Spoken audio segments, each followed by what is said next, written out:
Yes, hello mga ka-inspirasyon. Dito po tayo ngayon sa Apalit, Pampanga, kung saan sinasagawa po ang MCGI Fiesta po ng Diyos. So andito po tayo ngayon sa ito daw po yung float na tinatawag na representative ng bawat lugar.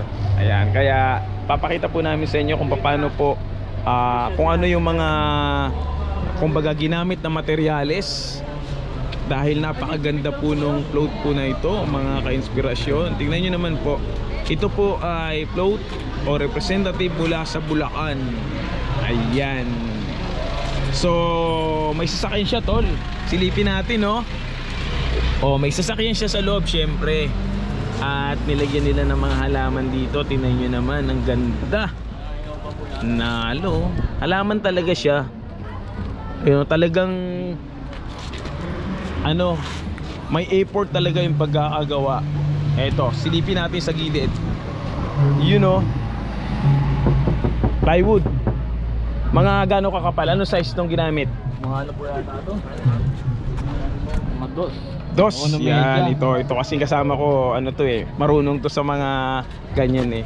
Saka kung makita po ninyo, ito yung pinakang pinto niya. Ay, Fronter ang pangalan ng sasakyan. Binalot. Look naman, oh. Shout out. Ayan, makikita po ninyo yung mga produkto ng Bulacan. Tama ba? Opo. Ano to? Po dyan? Chicharon. Yan, ano pa?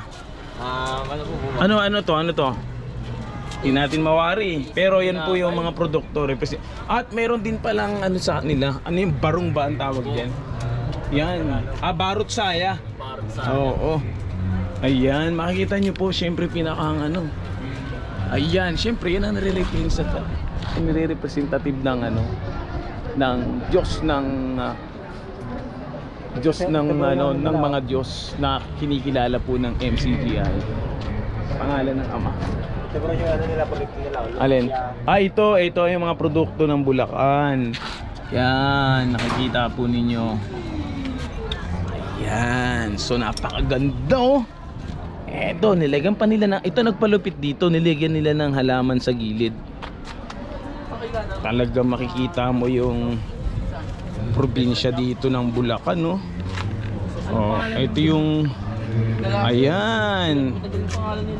Ito si Kapatida Perez, si Brad Ellis, si Brad Daniel.